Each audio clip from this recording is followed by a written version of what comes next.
Eh bien, voilà les amis pour notre Facebook Live spécial pour les soignants. Je suis très heureux de vous retrouver comme tous ces jeudis. Alors on est vraiment en retard, mais je m'en excuse. Mais vous savez qu'on a un petit peu pris un virage avec la livraison de nos petits paniers à emporter, nos deux formules, et donc il a fallu qu'on s'organise. Il était prévu que je reçoive avant le confinement du frigorifique, ça s'est pas fait. J'avais trouvé des bons plans dans du reconditionné et dans de l'occasion quasiment neuve, même sur des vieux modèles. Ça, c'est pas fait. Et du coup, on s'est tourné vers du neuf qu'on va se faire livrer, une première partie maintenant et le reste après. Donc on a investi beaucoup plus en euros que ce qui était prévu, mais on se fait plaisir avec du très très bon frigorifique, avec accès digital sur le devant, tout un système de frigorifique multiporte comme on dit, c'est-à-dire avec de la congélation et d'énormes tiroirs en dessous, mais des vrais tiroirs portes. Pas, on ouvre la porte, on a tous les tiroirs, donc des énormes frigos, et puis des beaux frigos sur le dessus, avec une gestion ventilée, ce qui veut dire qu'on a le froid est identique partout, sauf sur la petite barre du bas, qui elle est réservée aux fruits et légumes. Normalement, on ne les met pas au frais, mais quand on est professionnel, il y a un degré à respecter, donc c'est des frigos qui sont faits pour, ne vous inquiétez pas. Et puis notre tout dernier investissement, c'est cette magnifique plaque à induction, je vous en avais parlé, la voici, la voilà. C'est la plaque à induction je dirais pas du futur, mais presque. Elle est magnifique et elle va très vite, donc je me suis déjà fait avoir en l'utilisant cette semaine. Ça va très très vite. On va se faire des pastéis, des nata. Je vais vous montrer une recette très simple. Je ne vais pas vous montrer comment on travaille la pâte feuilletée, puisqu'en général, au Portugal, ils ont une technique pour travailler la pâte feuilletée. On la roule, on coupe. Bon, c'est trop compliqué. Je vais vous montrer une méthode simple et efficace. Parce que la pâte feuilletée, quand c'est bien fait, ça se fait de façon très simple. Il n'y a rien de compliqué dans le travail de la pâte feuilletée. Pour la recette, en termes d'ingrédients, c'est très simple. C'est très sucré, très sucré, très sucré. C'est pourtant totalement bon.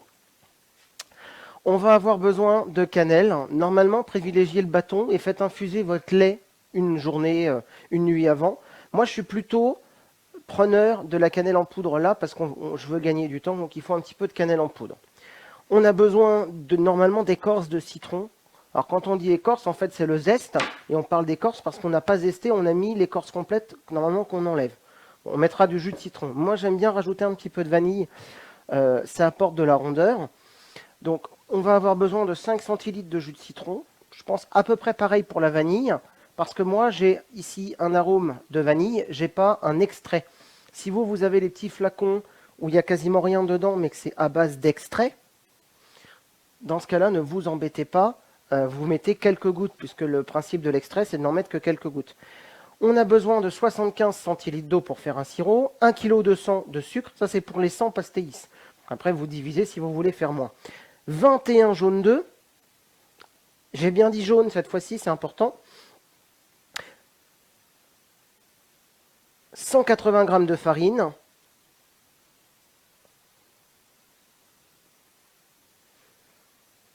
un kg 800 de pâte feuilletée. Et ici, on a, voilà, vous avez vu, on a 1,5 litre. Alors, soit de lait entier, soit, moi ce que j'aime bien, c'est apporter du corps. Donc, j'aime bien la crème. Donc, 50 centilitres de crème fleurette ou exceptionnellement entière. Enfin, en épaisse. Alors, parce qu'on met du lait, parce qu'on met 1 litre de lait écrémé, de lait entier. Donc, ça va permettre de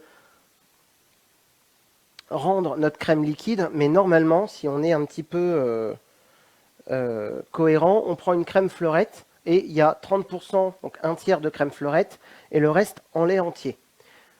On mélange, on obtient donc une préparation lait et fleurette et on va retirer 1 litre de cette préparation pour commencer notre crème à pastéis, puisqu'on va faire là pareil, pour ne garder que les 500, puisqu'on a besoin de chauffer une partie et de mélanger avec la farine une seconde partie. Donc on met notre plaque à induction en route. Alors, pour ne pas faire de bêtises, parce que le lait va aller très très vite en température, je l'ai allumé. Donc, moi, sur cette plaque, je peux sélectionner ou en température ou en degrés. J'ai pour habitude de toujours sélectionner des degrés, comme ça je peux tranquillement chauffer mon lait. Donc là, j'ai dit que je ne gardais que 50 ml de lait. Et comme c'est de l'induction et que j'ai des bonnes casseroles, ça prend tout de suite en fait. Hein. Encore plus vite que la vitrocéramique et que la fonte. Donc on a une cuisson qui est rapide. J'ai dit que je gardais que 500. Et comme j'ai pris une bonne crème, alors moi je l'ai prise épaisse, et j'ai pris une vraie crème épaisse 30%, donc elle était très acide, elle sentait vraiment la crème. Mais j'aurais pu prendre une fleurette, mais ça coûtait moins cher l'épaisse. Donc je me suis amusé avec une belle crème épaisse. Alors je regarde, parce que ici j'ai un... Ouais, voilà, regardez, 500. S'il y a un petit peu plus, un petit peu moins, c'est pas grave. Hein. L'idée c'est vraiment de garder que 500 millilitres.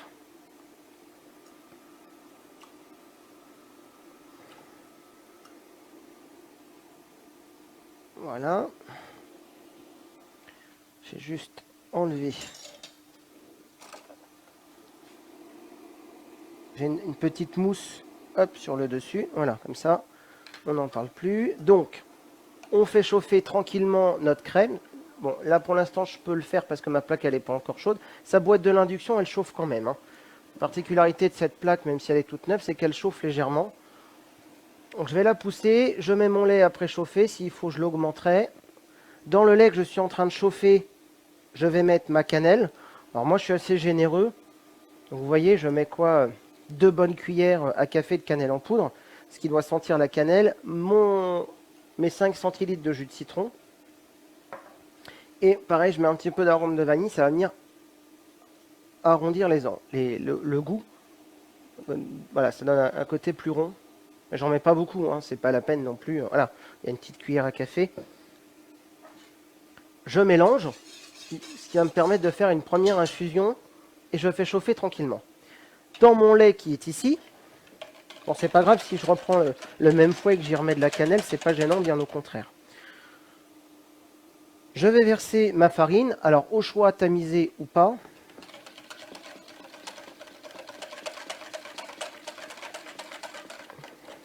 Et en fait, je vais donner un premier jeu pour faire épaissir mon lait. Donc on va obtenir une pâte assez épaisse.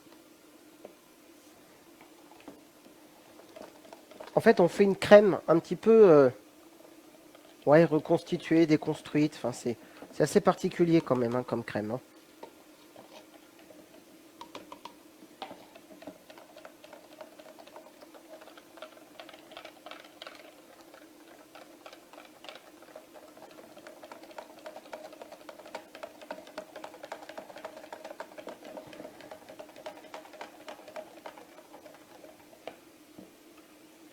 Alors là, il faut être un peu vigilant parce que le lait peut chauffer très vite et accrocher parce que c'est le principe de l'induction, c'est que ça chauffe très très vite. Et moi je goûte toujours ma crème, bon je goûterai tout à l'heure et je vous dirai si je rajoute ou pas de la cannelle.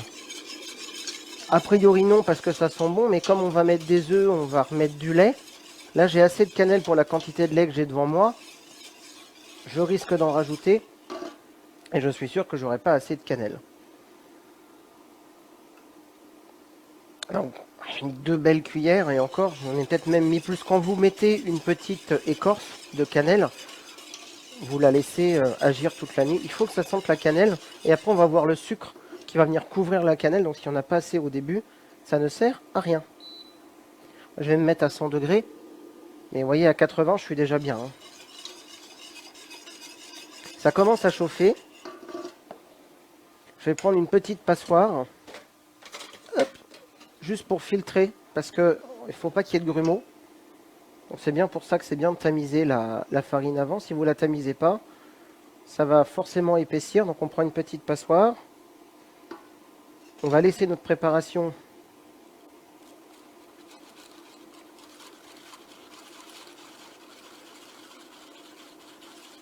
donc en fait, l'induction, ça chauffe tout de suite. Quand j'ai de la vitro ou de la fonte, j'ai tendance à aller à fond et à diminuer au moment où je mets ma casserole. Parce que comme ça, j'ai ma surface qui est bien chaude. L'induction, vous pouvez toucher la plaque à induction. Normalement, elle n'est pas chaude, mais celle-ci, elle le sera un petit peu sur les côtés, parce qu'on est sur une plaque à poser. Mais en réalité, c'est le contact. Si je lève ma casserole, ça va sonner. Il n'y a plus ce contact aimanté. Du coup, c'est vrai que ça prend toute la casserole. Et l'avantage de l'induction, c'est que les parois ici, qui sont brûlantes d'habitude, elles le sont moins, et on a plus de chaleur dans la casserole. Donc, qu'est-ce qui se passe et ça c'est formidable, hein, c'est que du coup, je peux toucher mes poignets plus longtemps et je suis moins obligé d'utiliser les maniques.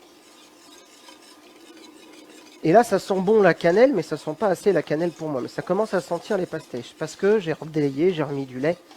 J'ai l'habitude, hein, donc je sais très bien que la cannelle, je goûterai au moment où j'aurai mis mon sirop de sucre, et je regoûterai avec les œufs, et je rajouterai un petit peu de cannelle. Parce que j'en rajoute toujours. Normalement, on en met même à la fin, mais là, ça va partir pour les soignants. Donc, j'ai pas eu le temps d'acheter de petits sachets de cannelle. Et puis, je vois mal l'hôpital diviser les petits sachets de cannelle entre les différents services Covid dans l'hôpital ou ceux qu'on en a besoin. Donc, on va pas voilà. Là, on voit que ça commence à fumer. Et il faut jamais s'arrêter de remuer. Ça prend 3-4 minutes parce que ça doit vraiment épaissir. Et là, je blanchis pas les jaunes avec le sucre puisque je fais un sirop avant. Donc, ma préparation est plutôt bien épaissie. On est presque arrivé à la crème pâtissière. Et je veux éviter de faire des petits grumeaux, des petits comme si le sucre était en train de... Voilà. Et là, ce que je fais, hop, je repose ma seconde casserole dessus. La différence, c'est que ça va s'adapter à la taille, donc l'aimant. Voilà. Là, on a fait ça. On va se mettre tout notre sucre, parce qu'on fait un sirop. On ne veut pas que ça caramélise, donc pour éviter que ça caramélise, on met tout de suite de l'eau. Si on le met trop fort, ça va caraméliser. Moi, je vais démarrer avec un tout petit peu de sucre. Je vais rajouter l'autre. Et là, contrairement à du caramel où je vous dis, il ne faut pas remuer, faut pas... Là, on veut un sirop. Donc, on va éviter que ça cristallise, mais on va quand même légèrement le remuer. J'ai bien dit légèrement. Hein. Parce que là, c'est quand même un sirop où on a plus visuellement de sucre que d'eau. Hein. Mais ça va bien monter en sirop, vous inquiétez pas. Donc, je vais prendre un petit fouet. Un petit, ça devrait suffire. Et comme c'est le sucre que j'utilise d'habitude qui est extra fin, ça fait un peu comme du sucre glace, ça colle toujours aux parois. Donc voilà, là on va juste légèrement remuer pour bien répartir. Et on va laisser notre sirop prendre, on ne fait pas un caramel, on fait un petit sirop, comme si on montait un sirop pour des meringues italiennes. Un jour je vous montrerai des meringues italiennes, on monte un sirop et on coule notre sirop sur les meringues. C'est un peu ce qu'on fait avec notre sirop à pastèche. Donc là ça bout, j'ai mon sirop qui est en train de prendre, qu'est-ce que j'ai fait ? Je suis redescendu à 120 puisque j'ai la belle ébullition que je voulais. Et là, je suis sûr que si je mets dedans ma sonde, on est bon au niveau de la température. Donc là, mon sirop, il est prêt. Je ne veux pas que ça devienne du caramel, donc par sécurité, je vais reculer ma plaque de cuisson. Dès que je vois que ça commence un peu à brunir, qu'on est proche du sirop, je sors mon sirop. Ça va sonner parce que je n'ai plus de contact aimanté sur la plaque vitro. Vous voyez, je vais lui remettre quelque chose dessus. Là, on va remélanger notre crème qui va redevenir liquide. Et c'est cette crème qui redevient liquide là que je vais goûter.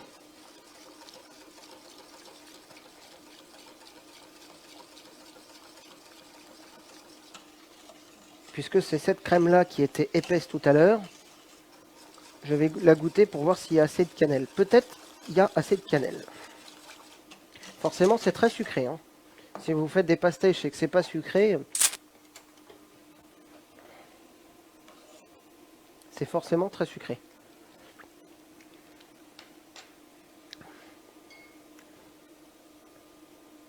Je vais en remettre un tout petit peu, mais ça sent bon la cannelle. Donc on n'est pas trop mal. Alors là, il faut fouetter pour pas qu'on ait de grumeaux, qu'on n'ait pas de... Ça, je vais la sortir parce que c'est en train de faire du caramel dans le fond de ma... Je vais l'arrêter, sinon je vais la remettre dans 3 secondes. Sinon, je passerai un petit coup de mixeur plongeant s'il y a trop d'aspérité. Parce que là, l'idée, c'est qu'il n'y ait pas de grumeaux, que ce soit bien mélangé, que j'ai pas à la filtrer après.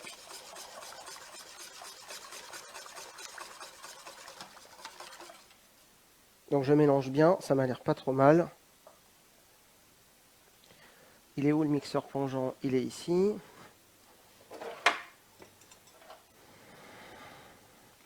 Et du coup, ça sent le caramel dans le fond de la casserole, mais c'est pas grave, je vais pas la réutiliser celle-là pour l'instant. Bon, quand même, je vais mettre un petit coup de mixeur plongeant, juste pour que tout soit bien réparti. Moi, j'aime bien le mixeur plongeant, parce que ça permet de faire une belle finition en vitesse lente.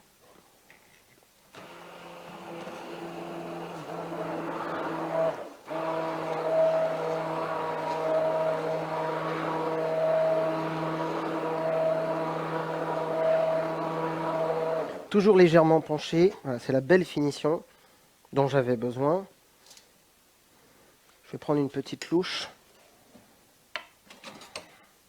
Je mets un petit peu de ma préparation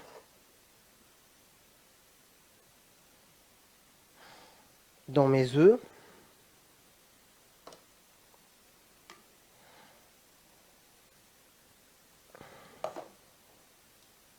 Je peux reprendre mon mixeur plongeant, c'est pas grave, absolument, en vitesse lente.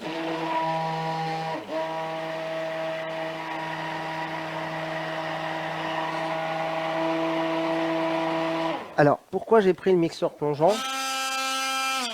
Parce que je vous ai évité ce qui se passe avec le sirop qu'on vient de faire, souvent, on fait des pastèches, et vous devez mettre le sirop de façon progressive dans votre préparation. Là, vous mettez tout votre sirop, vous mélangez avec le fouet, un petit coup de mixeur plongeant, et vous n'avez plus à mettre votre sirop de façon progressive. Donc c'est la petite technique du feignant, un peu rapide. Hop, ça je vais le mettre là-dedans. Là par contre, les œufs, je les ai déjà battus. Je conseille maintenant, c'est de mettre œuf par œuf, mais vous les battez. Et là, on va aller mettre nos œufs à froid, petit à petit. Et on pourrait donner un coup de mixeur plongeant si on voulait.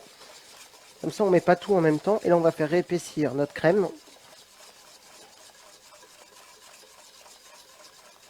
Donc, soit un bâton ou des petits morceaux d'écorce de cannelle on fait infuser plusieurs jours au départ, soit la petite technique que je vous ai montrée là. Voilà.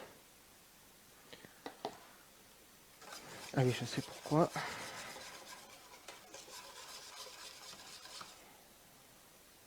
Hop. Donc comme ça, là, on n'est pas trop mal. On va se remettre notre plaque qui est ici.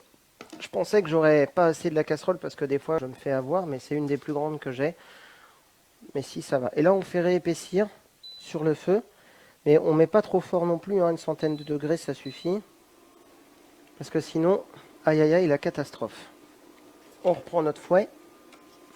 Là, on va réépaissir notre crème. Je vais aller nettoyer, enfin pas nettoyer, je vais aller mouiller mes petits moules. Je vais légèrement les essuyer, en fait, je vais les préparer. Et après, on va les beurrer. J'aurais pu le faire d'avance, mais je voulais vous remontrer comment je les beurre. Et on les farine pas cette fois-ci, parce que pour les pastèches, c'est important que ça ne soit que beurré. Et normalement, ça se démoule facilement.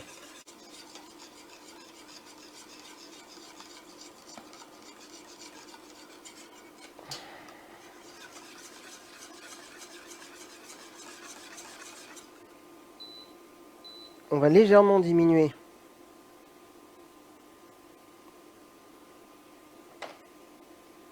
la température de notre feu. L'idée, c'est pas que ça colle, mais comme ça, je vais me préparer mes petits moules tout de suite. J'ai baissé volontairement, voilà, par sécurité, parce que je vais pouvoir beurrer mes moules tranquillement. Je vais sortir ma margarine qui me sert à beurrer les moules.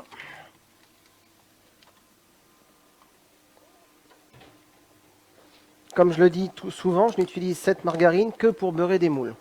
Et la fameuse margarine, elle me sert qu'à ça. Vous savez comment je beurre mes moules. Donc voilà, mais je le dis parce qu'on m'a posé la question en message privé. On m'a dit pourquoi tu as deux margarines différentes? Parce que, enfin, pour les moules et puis pour les préparations de crème pâtissière mousseline, voilà, parce que c'est déjà pommade.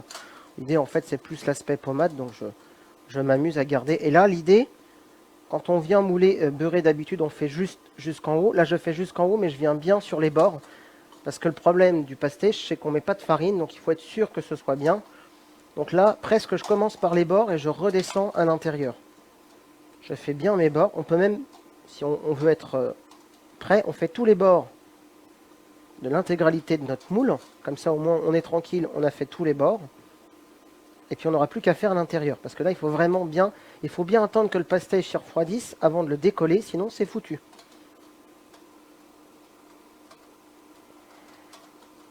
Donc je vous ferai une autre petite vidéo live d'ici 1 heure à 2 heures quand j'aurai cuit une bonne partie de mes pastages. Comme ça, vous verrez ce que ça va donner en termes de résultats, puis on s'en goûtera un. Donc là, je fais bien tous mes bords. Je surveille que ma crème, elle colle pas, mais là, je l'ai redescendue à 60-80, donc elle va juste tranquillement épaissir.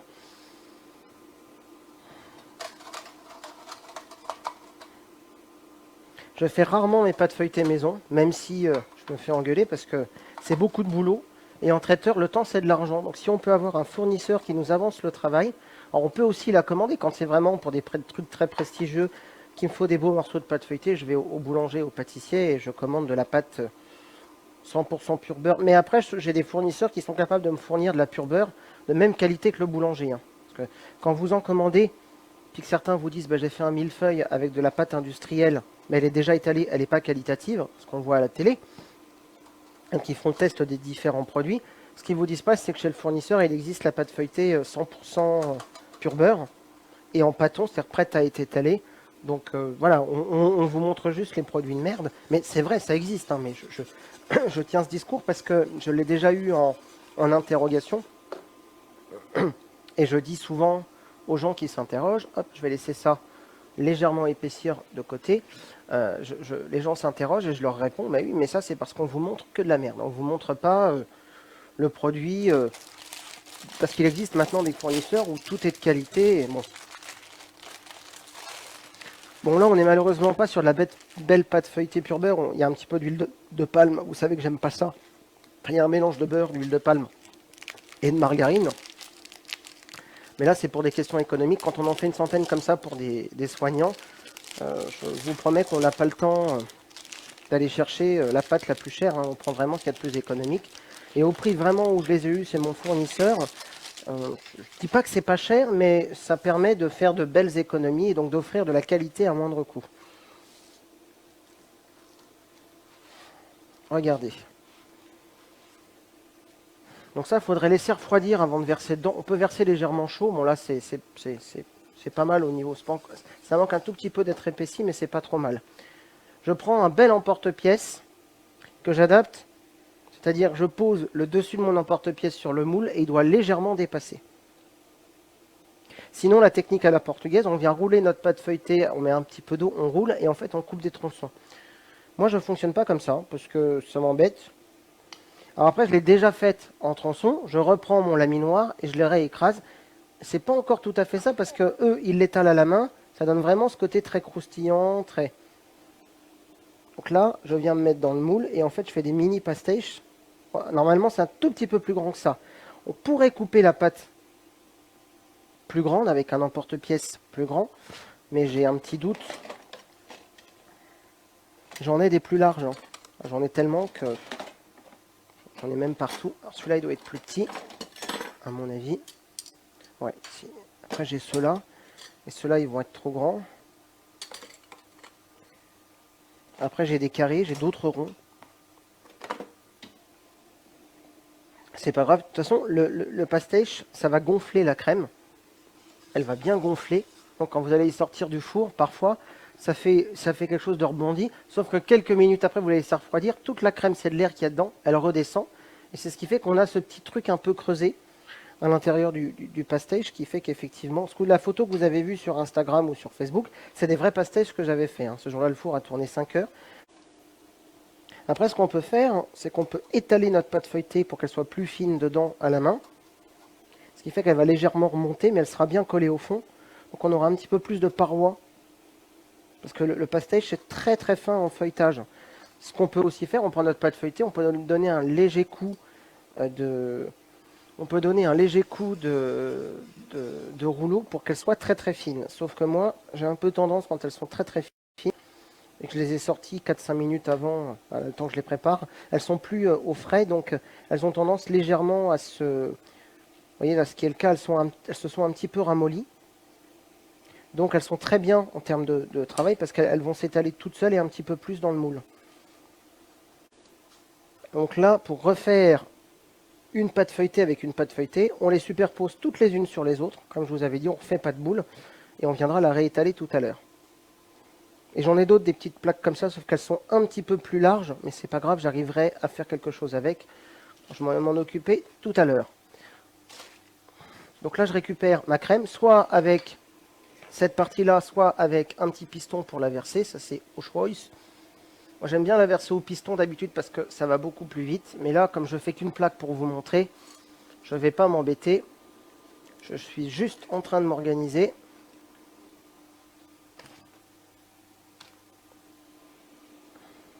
Pour pouvoir vous montrer ce que ça donne, tout en gardant à proximité.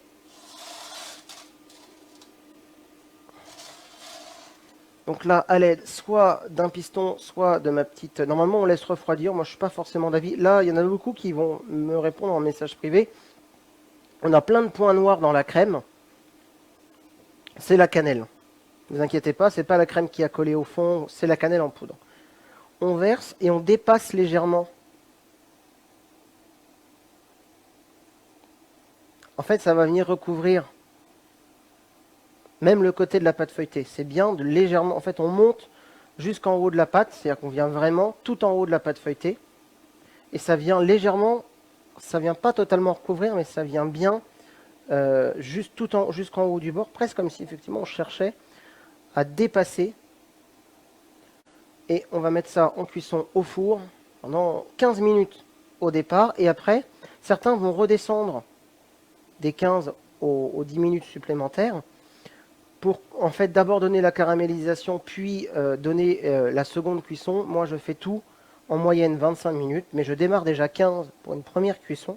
Je viens surveiller parce que après, parfois, je retourne ma plaque dans l'autre sens, parce que vous avez certains fours qui répartissent la cuisson. Mais il y a toujours plus au centre ou sur le côté, où ça arrive. Hein.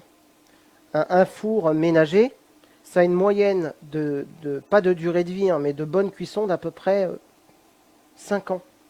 Au bout de 5 ans, votre four a déjà perdu une partie de sa température de cuisson, de sa qualité de cuisson. Et voilà les amis, c'est fait, c'est prêt. Donc je vous montre le résultat tout à l'heure. Après cuisson, je vous fais un autre Facebook Live et cuisson pendant 15 à 25 minutes. Je mets d'abord 15 et puis les 25 viendront juste après. Vous le savez, chez Croque-Momon, ce qu'on vous souhaite, c'est de rester chez vous et on vous souhaite de gourmandiser bien.